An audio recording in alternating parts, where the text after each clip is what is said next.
السلام علیکم ورحمۃ اللہ وبرکاتہ۔ کتاب تاریخ اسلام سے ہم بنو عباس کے عہد کا مطالعہ کر رہے ہیں۔ پچھلی قسط میں ہم نے پڑھا تھا کہ امام ابو ہاشم اولاد نبیہ سے محروم تھے، اس لیے انہوں نے اپنے حقوق حضرت عباس رضی اللہ عنہ کے پوتے علی بن عبداللہ کو سونپ دیے۔ چنانچہ ان کی جانشینی سے بنو عباس کی امامت کا آغاز ہوا، یعنی عبداللہ بن علی سے بنو عباس کی امامت کا آغاز ہوا۔ پھر ان کے بعد ان کے بیٹے محمد بن علی وہ تخت نشین ہوئے، انہوں نے خلافت سنبھالی، مختصر سا دور ان کا رہا۔ پھر محمد بن علی کے بعد ان کے بیٹے ابراہیم جانشین ہوئے، اور انہوں نے ابو مسلم خراسانی کو اپنی ساری جماعت کا امیر مقرر کر کے اپنے پیروں کو لکھا کہ وہ ان کی ہر طرح سے اطاعت کریں۔ تو پھر یہ جو تو امام ابراہیم، انہوں نے اپنے دور میں لکھا کہ اپنے تمام لوگوں کو کہ وہ ابو مسلم خراسانی کی پیروی کریں اور ہر طرح سے ان کی اطاعت کریں۔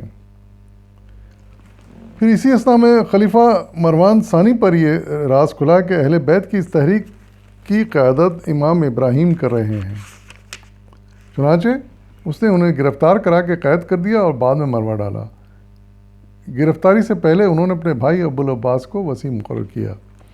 یعنی اس وقت تک یہ تین جو خلیفہ ہوئے بنو عباس کے پہلے، یہ ایک تو ایران کے علاقے خراساں میں تھے، ابھی بنو امیہ کی حکومت مکمل ختم نہیں ہوئی تھی۔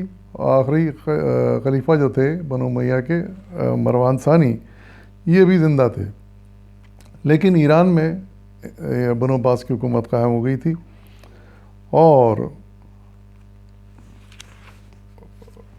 جب ان کو اموی خلیفہ آخری خلیفہ مروان ثانی کو جب پتہ چلا کہ یہ خلیفہ بن گئے ہیں ابراہیم، انہوں نے قید کروا دیا، کیونکہ بہرحال پوری حکومت کا انتظام تو انہی کے پاس تھا، مروان ثانی کے پاس۔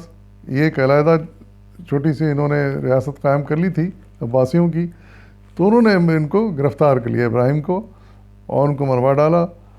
لیکن ابراہیم نے یہ کیا کہ اپنے گرفتاری سے پہلے اپنے بھائی ابو العباس کو وہ اپنا وصی مقرر کر دیا، جانشین مقرر کر دیا۔ ابو العباس نے اپنے آبائی مسکن حمیمہ کی رہائش ترک کر دی، چونکہ دشمنی چل رہی تھی مروان ثانی سے، تو انہوں نے اپنے آبائی قصبے کو ترک کر دیا اور اپنے تمام اہل عیال کے ساتھ کوفہ آ گئے۔ ابو مسلم، ابو سلمہ اور دیگر حامیوں کی مدد سے بالآخر عراق پر ابو العباس کا قبضہ ہو گیا۔ لیکن پھر ابو العباس نے طاقت پکڑی، فوج اکٹھا کی اور عراق پر قبضہ کر لیا۔ چنانچہ ربیع الاول 132 ہجری میں ابو العباس کی خلافت کا کھلم کھلا اعلان کیا گیا۔ اس کے بعد ابو العباس کے چچا عبداللہ نے ذی الحج 132 ہجری میں بنو امیہ کے آخری خلیفہ مروان ثانی کا خاتمہ کر کے بنو عباس کی مستقل خلافت کی بنیاد رکھ دی۔ ان واقعات کی تفصیل ابو مسلم کے بیان میں پہلے پچھلی قسطوں میں گزر چکی ہے۔ تو یعنی باقاعدہ اعلان کر کے جو خلافت شروع ہوئی، وہ مروان ثانی، بنو امیہ کے آخری خلیفہ مروان ثانی کے انتقال کے بعد، ان کو شہید کرنے کے بعد ہوئی۔ یہ 132 ہجری کا واقعہ ہے، جس میں پھر ان کی بنو عباس کی مستقل خلافت کی بنیاد رکھ دی گئی۔ ابو العباس نے اپنے خطبہ خلافت میں اہل کوفہ کے سامنے رسول اللہ صلی اللہ علیہ وسلم کی قرابت داری پر تفاخر کا اظہار کیا اور حکومت بنو امیہ کی خرابیاں گنوا کر کہا، اللہ کا شکر ہے کہ تمہیں ہمارا زمانہ مل گیا، ہم تمہاری بھلائی اور بہبودی کا پیغام لے کر آئے ہیں، ہماری حکومت میں ظلم و جور کا کوئی دخل نہیں ہوگا۔ ہم نے یہ خلافت زر و جواہر، عالیشان محلات اور باغات کی خاطر حاصل نہیں کی، بلکہ ہم رسول اللہ صلی اللہ علیہ وسلم کی سنت کے مطابق تم پر حکومت کریں گے۔ اب یہ خلافت ہمارے ہاتھ میں رہے گی تا آ کے حضرت عیسیٰ علیہ السلام دوبارہ آسمان سے اتریں گے اور ہم خلافت ان کے حوالے کر دیں گے۔ یعنی انہوں نے دعویٰ کیا خلیفہ بننے کے بعد ابو العباس نے کہ ہماری اب خلافت تا قیامت زندہ رہے گی، باقی رہے گی۔ تو اس اعلان کے بعد پھر عوام کو پتہ چلا کہ خلافت اہل بیت کے پردے میں بنو عباس اپنی خلافت کی قیام کی کوشش کرتے رہے۔ چنانچہ بعض لوگوں نے دبی زبان سے ان کے اہل بیت ہونے پر اعتراض کیا اور کہا کہ اہل بیت کہلانے کے اصل مستحق صرف حضرت علی کی فاطمی اولاد ہے، مگر بنو عباس اس کا جواب یہ دیتے تھے کہ بنی فاطمہ اہل بیت کہلانے کا کوئی استحقاق نہیں رکھتے، کیونکہ فاطمہ زہرا نبی صلی اللہ علیہ وسلم کی بیٹی تھیں، اور عیسائی دستور کے مطابق اولاد نرینہ کو اولاد مدینہ پر فضلیت حاصل ہے، یعنی مردوں کو عورتوں پر فضلیت حاصل ہے، اس لیے صلی اللہ علیہ وسلم کے جائز وارث آپ کے عمزاد یعنی چچا زاد حضرت عبداللہ بن عباس ہی ہو سکتے ہیں۔ یہ دلائل پیش کر اس قسم کے دلائل پیش کر کے بنو عباس اہل بیت کے راج الوقت نظریے کو غلط ثابت کرتے اور لفظ اہل بیت کا اطلاق صرف اپنے اوپر ٹھیک ثابت کرتے، لیکن ہمین اہل بیت ان تعویلات کو کب ماننے والے تھے؟ چنانچہ وقتاً فوقتاً آل فاطمہ کے حق میں کئی تحریکیں منظر پر آئیں، جس کا بڑی سختی سے استحصال کیا گیا اور اہل بیت پر طرح طرح کے مظالم روا رکھے گئے۔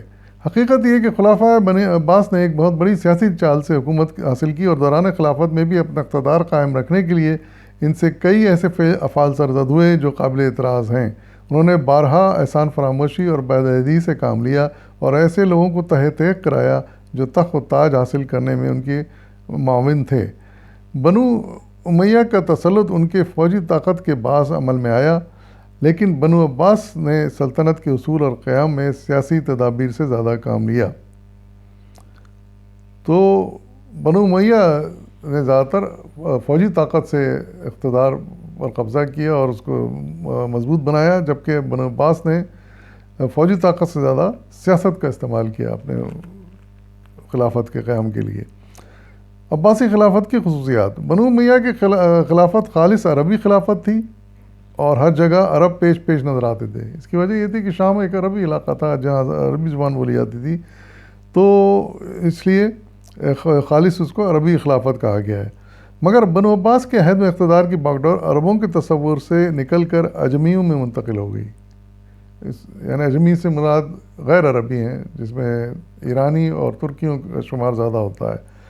تو ظاہر ہے کہ ایران میں ابتدا ہوئی تھی بنو عباس کی خلافت کی، تو یہاں پر ایرانی زیادہ بھرتی ہوئے اور حکومت میں شامل ہوئے۔ اس کی بڑی وجہ یہ تھی کہ خلافت عباسیہ کا قیام زیادہ تر اہل عجم کی مساحی کا مرہون منت تھا، چنانچہ حکومت کے تمام شعبوں پر عجمی قابض ہو گئے اور عربی اثر و رسوخ بالکل ختم ہو گیا۔ خلفائے عباسیہ عربوں سے حد تک بدظن ہو گئے کہ انہوں نے فوج میں عجمی اور ترکی بھرتی کرنے شروع کر دیے۔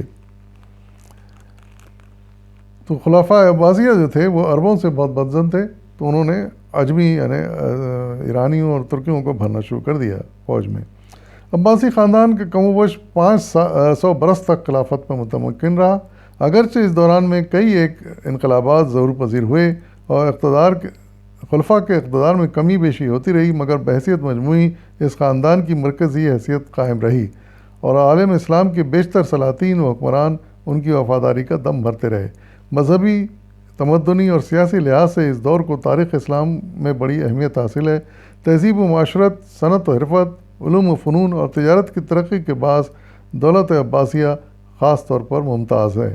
رعایا کی خوشحالی اور فارغ البالی اس عہد کا طرۂ امتیاز ہیں۔ یہ چند خصوصیات رہیں بنو عباس کے دور کی۔ حکومت عباسیہ کے 3 دور۔ خلافت عباسیہ کو 3 دور میں تقسیم کیا جا سکتا ہے۔ پہلا دور 132 ہجری سے 656 ہجری تک رہا، یعنی تقریباً 524 سال تک قائم رہی۔ اس مدت دراز کو 3 مختلف ادوار میں تقسیم کیا جا سکتا ہے۔ ہر دور سیاسی اور معاشی اعتبار سے خاص اہمیت کا رکھتا ہے۔ پہلا دور 132 ہجری سے 247 ہجری تک پھیلا ہوا ہے۔ اس میں بنی عباس کے پہلے 10 خلیفہ کا عہد شامل ہے۔ یہ فرما روا، غیر معمولی صلاحیتوں کے مالک اور اعلیٰ پائے کے مدبر تھے۔ اس دور میں تہذیب و تمدن اور علوم و فنون کو بہت ترقی ہوئی۔ یہ عباسی خلافت کے عروج کا زمانہ ہے۔ اس میں عجمی اثر و رسوخ کو بہت فروغ حاصل ہوا۔ آٹھویں خلیفہ معتصم نے فوج میں عربوں کی بجائے ترکوں کی بھرتی کرنا شروع کر دیا، جس کا اثر یہ ہوا کہ ترک بہت زور پکڑ گئے۔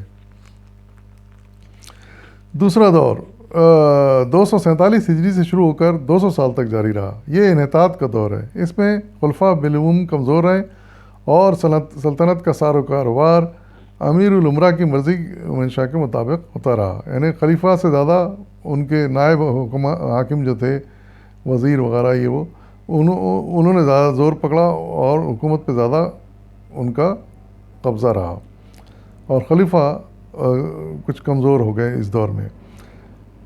اظہار بعد ویلم کی بنو بویہ سیاہ و سفید کے مالک بن گئے۔ یہ کوئی ویلم کوئی جگہ ہے، وہاں کے جو لوگ تھے وہ زیادہ قابض ہو گئے اور مالک بن بیٹھے سیاہ سفید کے۔ یہ لوگ شیعہ تھے، اس لیے انہوں نے محرم اور عید الغدیر کی تقریبات منانے کی رسمیں جاری کیں۔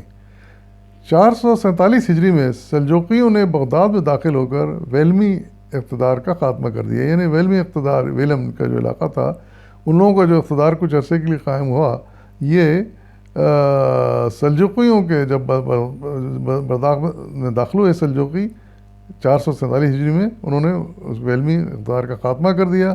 اس دور میں سامانیوں اور صفاریوں کی خود مختار حکومتیں وجود میں آئیں۔ تیسرا دور سلجوقی غلبے کا دور ہے۔ اس زمانے میں خلیفہ کی حیثیت محض برائے نام تھی۔ زمام اقتدار کلیتاً سلجوقی ترکوں کے ہاتھ میں تھی۔ آخر 656 ہجری میں چنگیز خان کا پوتا ہلاکو خان بغداد میں داخل ہوا اور آخری خلیفہ مستعصم باللہ کو قتل کر کے بنو عباس کی حکومت کا ہمیشہ کے لیے خاتمہ کر دیا۔ یعنی آخری خاتمے کا آخری جو رول ادا کیا وہ ہلاکو خان نے کیا۔ وہ بغداد میں داخل ہوا اور تاریخ گواہ ہے کہ اس نے بڑی تباہی مچائی بغداد میں، اور اس طرح اور جو اس وقت کے خلیفہ تھے مستعصم باللہ، ان کو قتل بھی کیا اس نے، اور بنو عباس کی حکومت کا ہمیشہ کے لیے خاتمہ ہو گیا۔ مزید احوال انشاءاللہ اگلی قسط میں پڑھیں گے، فی الوقت اجازت دیجیے۔